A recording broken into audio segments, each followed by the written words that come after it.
1992, Wayne's World, the movie, came out. It was a silly show about two slacker friends who were trying to promote their cable show.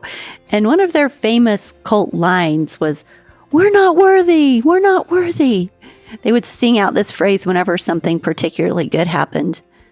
We used to say this saying, just to elicit a laugh within our group of friends. And I don't know if any of us ever actually felt that way. We were just goofing around and being silly. But as I talk with people in my current work with story, one of the primary issues that repeatedly pops up is that many people feel unworthy.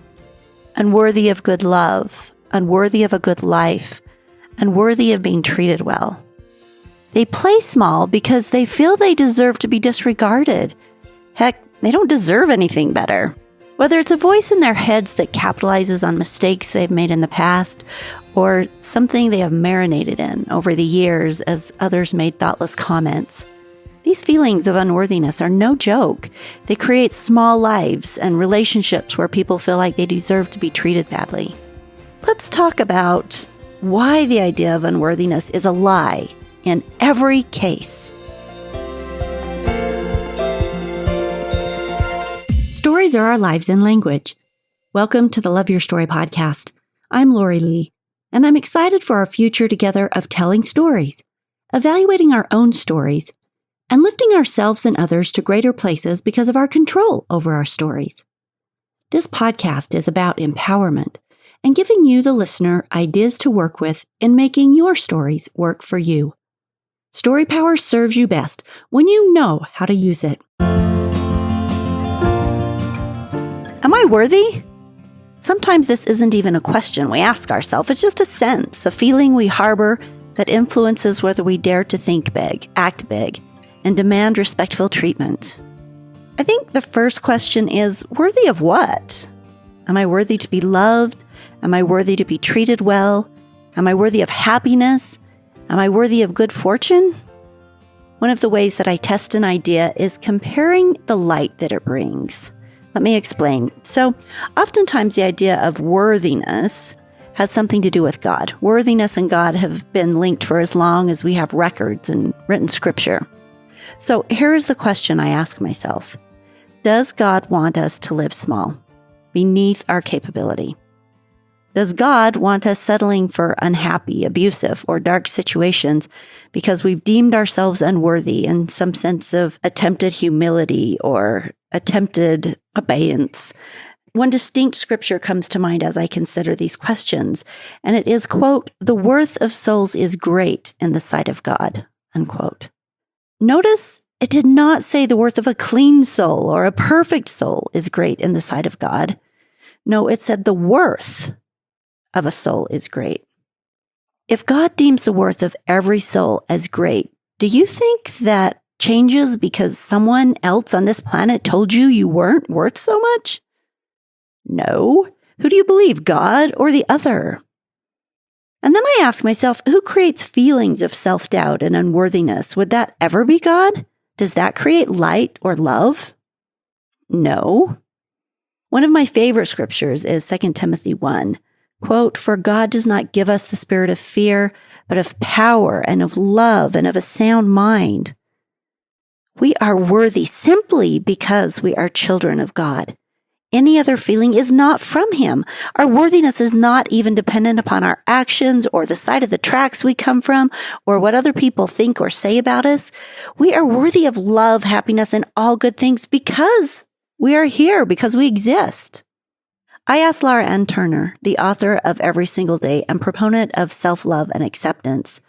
You'll remember her from an episode that she did in February. I asked her about the idea of worthiness, and we ended up in a big conversation. So I wanted to share some of those thoughts with you because she had some really important things to share. So here are some of her insights as well. I asked her this question. What are your thoughts about worthiness and unworthiness? Laura Ann, welcome to the Love Your Story podcast. Hi. It's so fun to be here.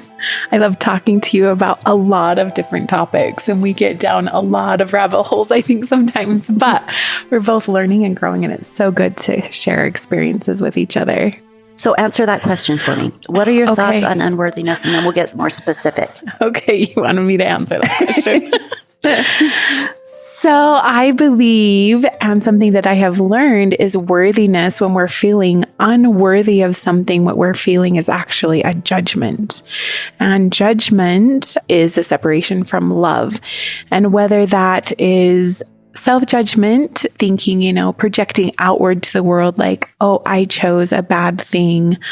I'm unworthy to receive some type of goodness or some type of luck, or however we deem good things coming into our life, karma or something, is we're projecting to the world that we're unworthy because we made a choice that maybe wasn't right. And what I suggest is that feeling of unworthiness comes from judgment. Now, whether that be, like I said, self-judgment or judgment from others because we're allowing them to judge us, it's a separation from love.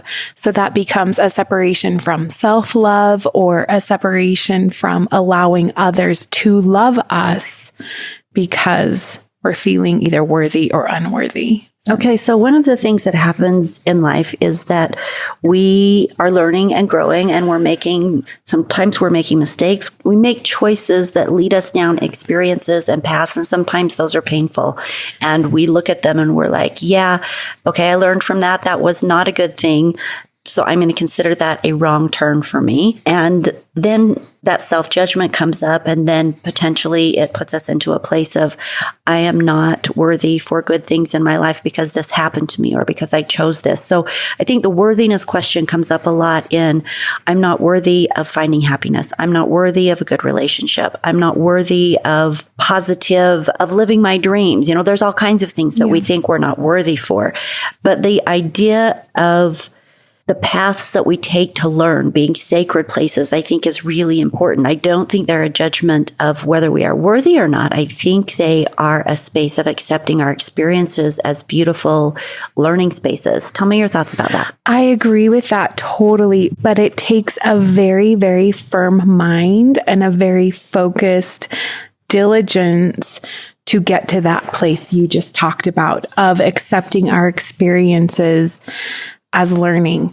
And while we've been talking about this, both recording and not recording, the thing that keeps coming to my mind is talking about maybe extramarital affairs, being involved with someone outside of that you're married with, because I see this actually happen. And I've had people go through this that I've talked to.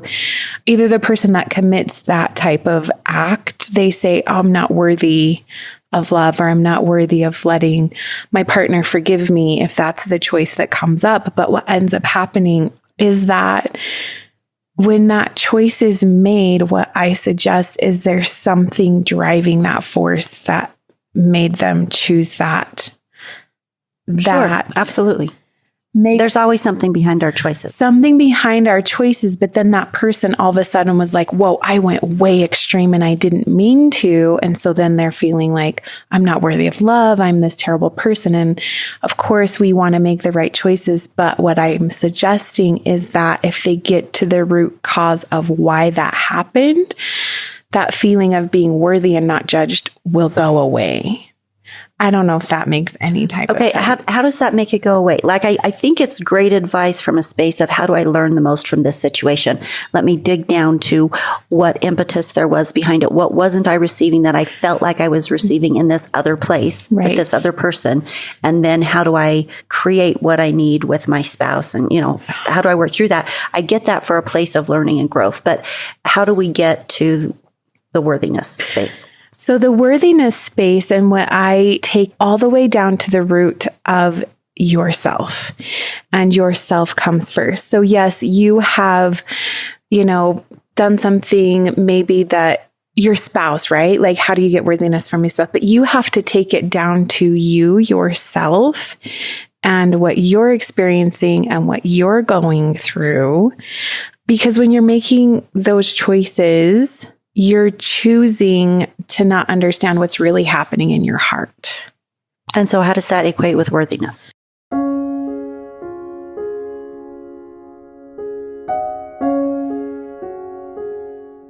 So if you understand, let's say I'm not feeling loved in my relationship and someone comes into my life that I feel like is showing me more love than I may be getting from whoever I'm involved with, then what I'm seeing is that they're going to show me love. They're making me feel worthy of that love. But really, if we come back to fixing the root problem was not getting love from another specific person, then we don't ever get into a place where we don't feel unworthy.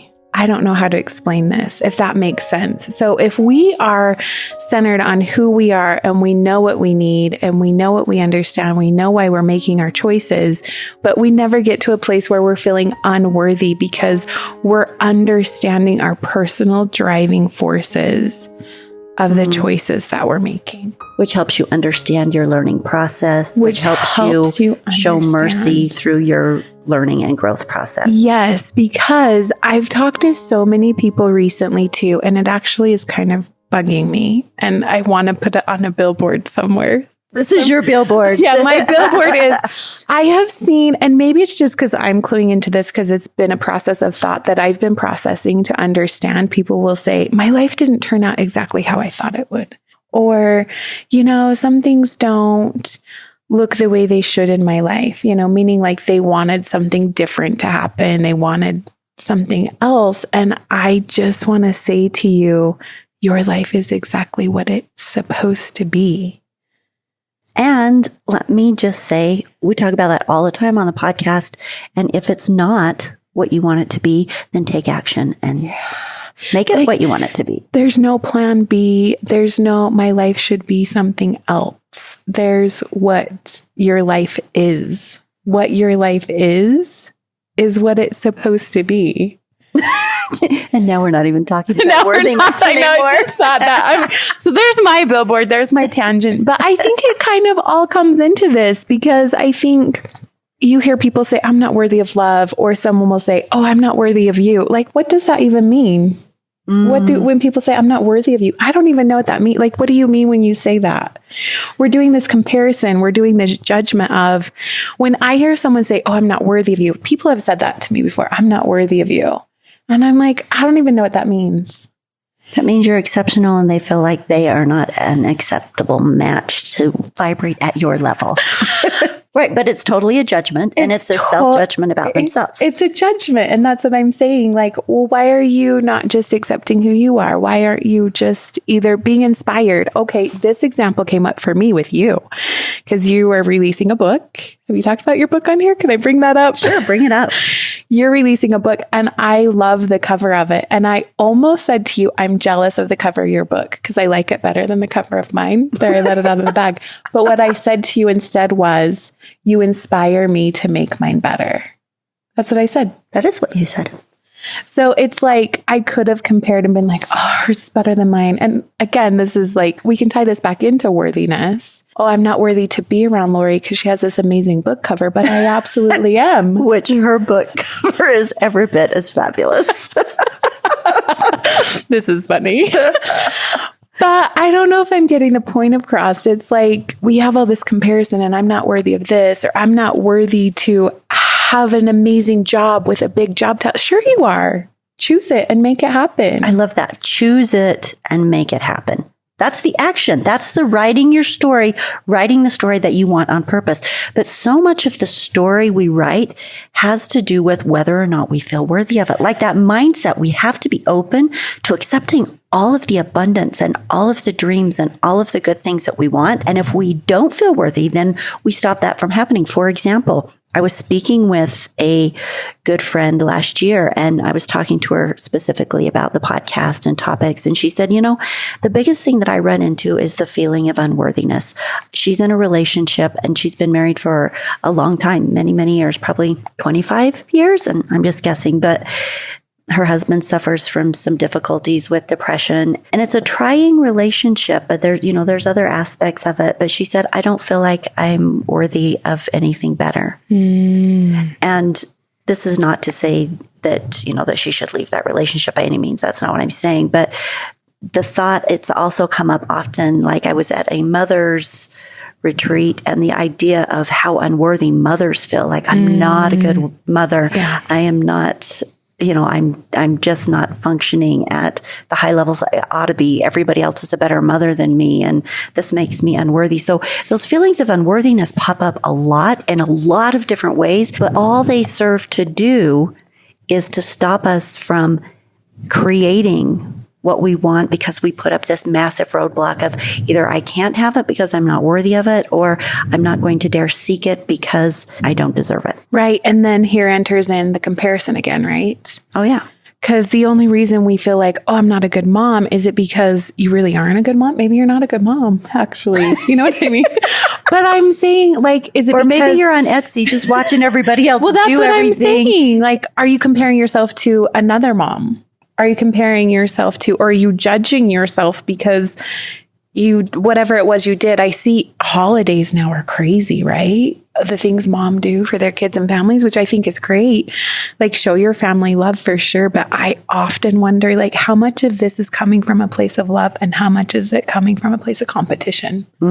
Keep up with the Joneses. Yeah. And so if there's anything like, oh, I'm not worthy to have a better life, I'm not worthy to, I'm not a good mom, just stop it. Yeah. It's that easy. That's our words of advice. Well, Stop it. I mean, I've been working on this for years, right? I've been working on this for years and years and years. And I think sometimes people will say to me, oh my gosh, they do say, like, you're amazing. And I'm like, I've been fine tuning for so long, and I keep doing that. I keep going through a process and pushing my limits. But I just suggest, like, the comparison and the judgment, right? And if you're feeling like you're not a good mom, then be a good mom.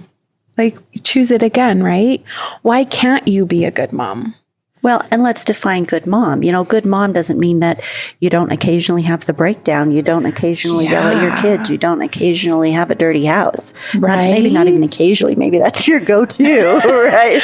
You know what? But if you're coming from love and you're doing the best that you can, and there's so much that is involved in being a good mother. And I realize we're stuck on this particular example, but there's so much in. Here's the bottom line, and that's what this podcast is about, is we are never unworthy of God's love. We are never unworthy of happiness. We are never unworthy of the ability to create the life that we want on purpose. In fact, it's our responsibility to do that. We are never unworthy of the right to travel this life with joy. And the minute you find something popping up in your life, that feeling of unworthiness, and only you're going to know where it is. This is a really internal thing. Yeah. And when that pops up, that's when you get to fight that feeling. You can't just make it go away if it's something that is innately that you've always felt. Maybe when you were young, you were told over and over, you're not worthy of anything better, by some abusive uncle or a parent in a bad space, or high school kids, or, whatever it is. You may have been given information that you're unworthy, but this particular discussion is specifically about the reminder that we are all worthy. We are all worthy simply because we exist, because we are children of God. We are worthy to create joy, to create happiness, to have the things that we want, and to keep trying. Right. We are worthy to keep trying.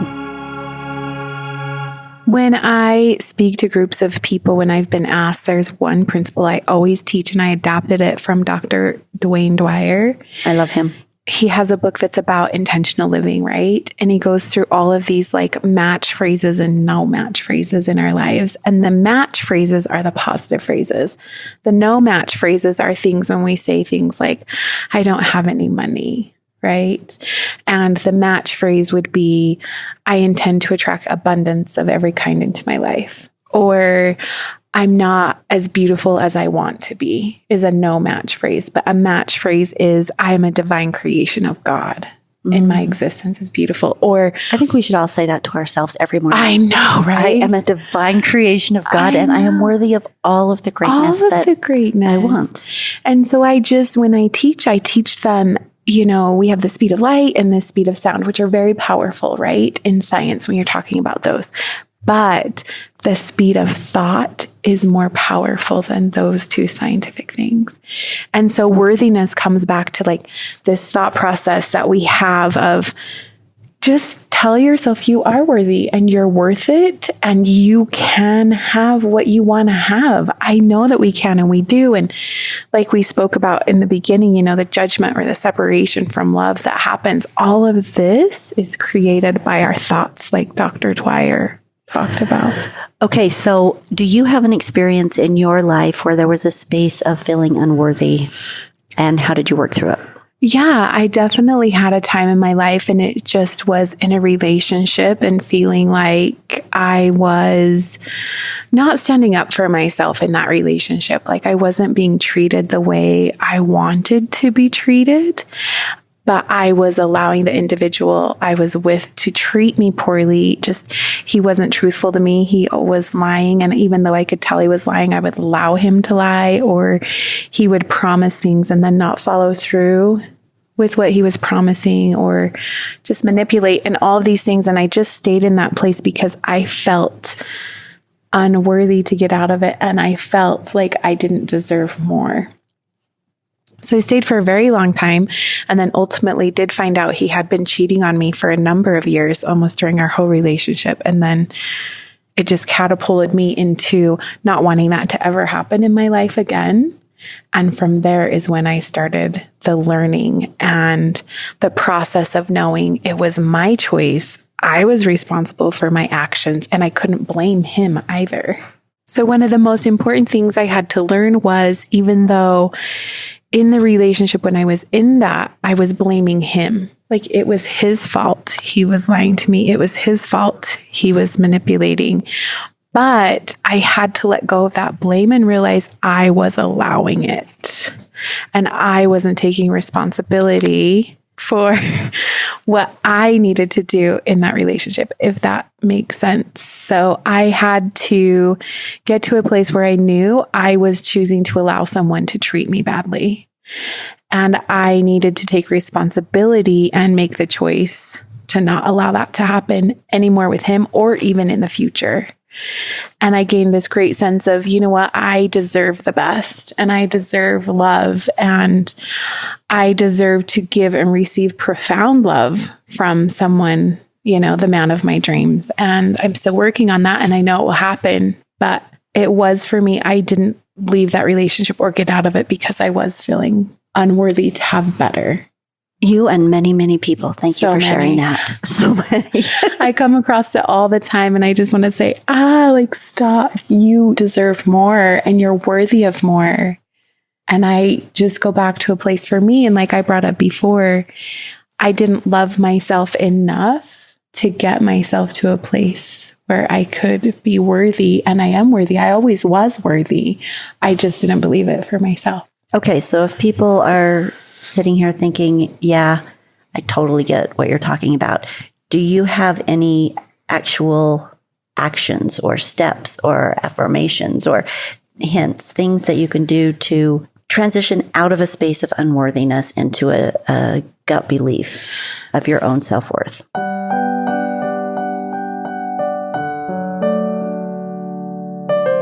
So the other thing I always tell people is to speak your truth. And this gets tricky because it's not to go out and say, you're an idiot, I hate your guts, blah, blah, blah, all these things you did to me, but to speak your truth and saying, I don't appreciate the way you're treating me. And for you to say you're going to do something and not do that hurts my feelings, because then you're speaking to you and how it's affecting you. You're not telling someone they need to be different. You're not saying you need to stop being a liar and you need to stop being late. You're saying, when you lie to me, it makes me feel like I can't trust you. So it's putting it. And when you're late, it makes me feel as if you don't value my time. Yes. Right. So the conversation becomes open. You're being honest. You're not fighting. So speaking your truth is the first step. And if you holding yourself up as something valuable so that other people treat you with that same worthiness. And I have friends who are so afraid to speak their truth. And that goes to a whole nother thing. Like they just have some things they need to unbury and uncover. But if you're like, have a fear that if you speak your truth, whoever you're with will leave your life, or whatever situation it is. It could be at work too with the boss, you know? If I speak my truth, I'm going to get fired. If I speak my truth, I'm not going to be loved. If I speak my truth, I'm not worthy of having good things. People will reject me. Yeah. And so for some reason, we have this fear that we have to just kind of accept what happens. And that's not true. And the minute you start speaking your truth is the minute your world starts to change.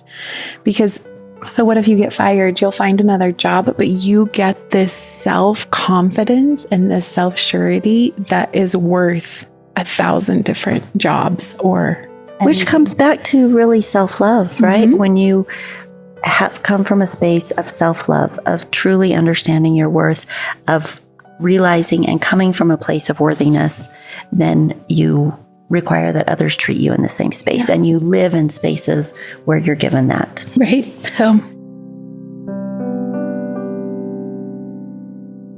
So if you don't feel like you're worthy of that, then what do you do? Worthy of speaking your truth? Of speaking your truth. If you feel unworthy enough, I know I'm totally putting you on the spot. I know.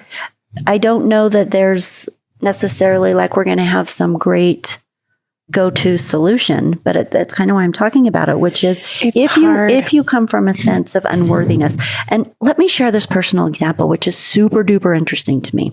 When I was doing my emotional intelligence training in the second round, there was this space where we had to come up with 3 words, and it was on a timer. So it was rushed, and your team and your coach is in your face, and they're all, come on, come on, come on, come on. You have to come up with 3 words that were 3 words that would be your mantra about you moving forward, right? And so you're kind of pushed.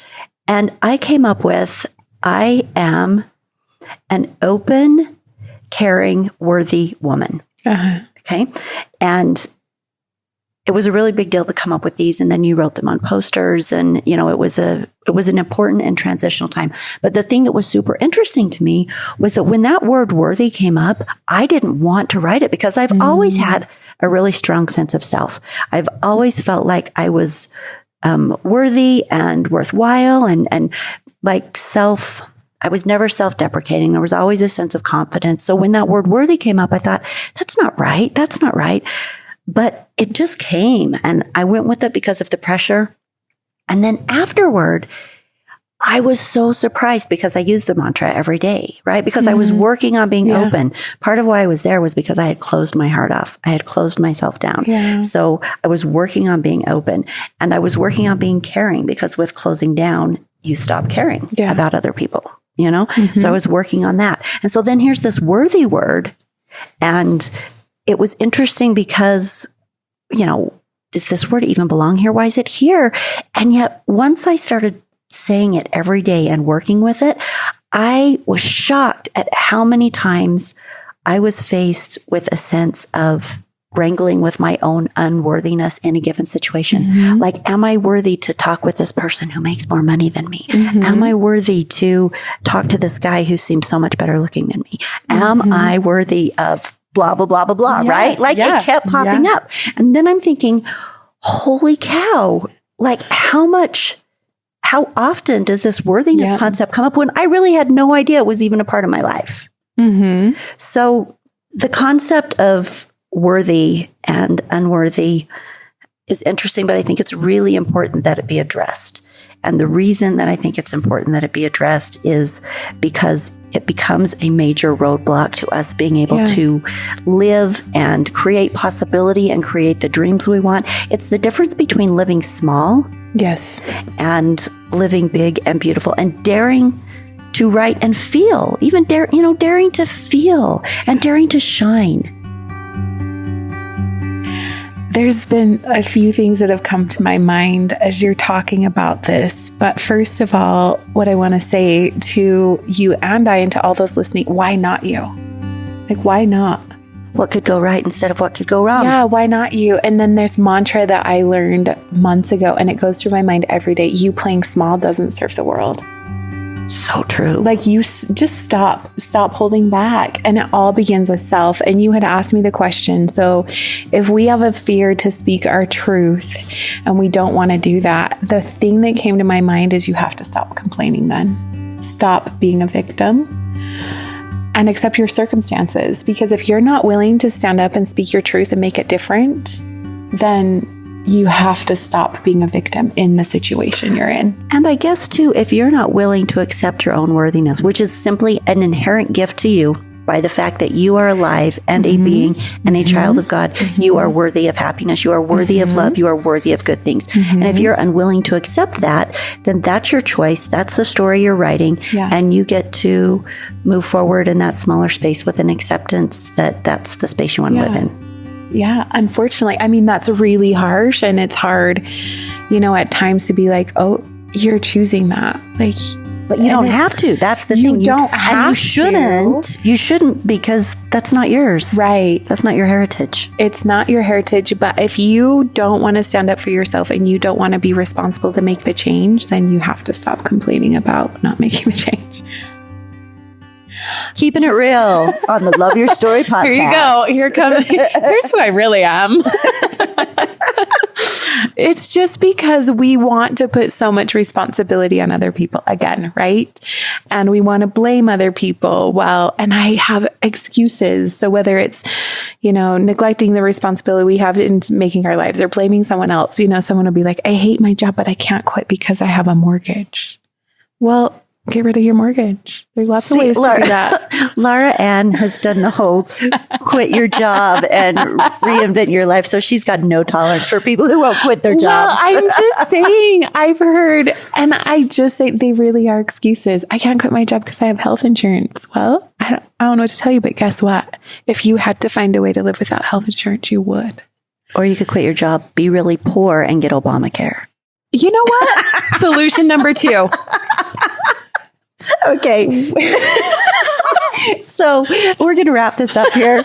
If you're interested in hearing more from Laura Ann, go back to a previous episode. Look for her episode, because we did a whole discussion with her about her book every single day.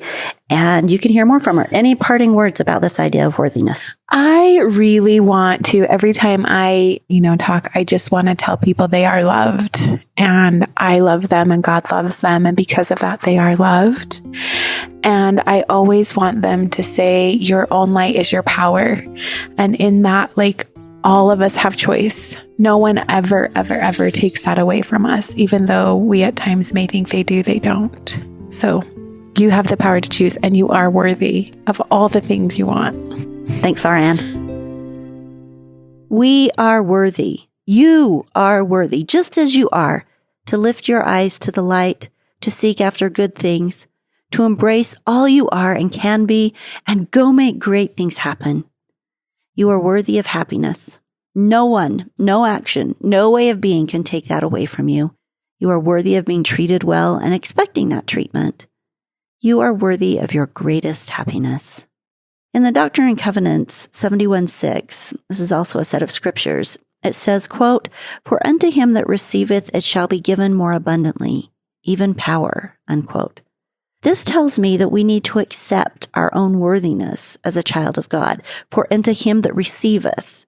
To receive that means that we accept it, that we need to accept the gifts that he has for us, that we need to accept that the worth of our soul is great. And then we need to keep accepting as that is added upon, accepting the joy that comes and the right to create a beautiful life that comes with it, that is inherently ours. I'm glad you were here with me today for this conversation. Let me levy a challenge for this week. It is to think about what spaces in your life you might feel unworthy of really good things. Follow that thought train backward when you find it and discover where that feeling comes from. And then kick that feeling out. Practice shifting into the things we've learned today. The proof that the worth of our souls is great.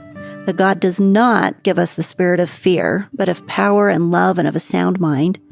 And that as we receive all the good that is inherently for us, the good meaning as we accept this concept that we are of worth, as we accept that we will be given more abundantly. Loving ourselves is a crucial key that has to happen before we can truly love others. Accepting our own deep worthiness for living our biggest and best story on purpose changes everything. You are worthy. Now live like it. Don't forget the Love Your Story podcast website, loveyourstorypodcast.com. It has all the past episodes. It allows you to copy and paste this link to share it with anyone you think that might need it. You can buy t-shirts. You can buy the 21 Life Connection Challenges book that has just come out, or reach out to me. So I'll see you next week. Live a great story and accept your own personal worthiness for all of the great things that you can create and that are out there waiting for you.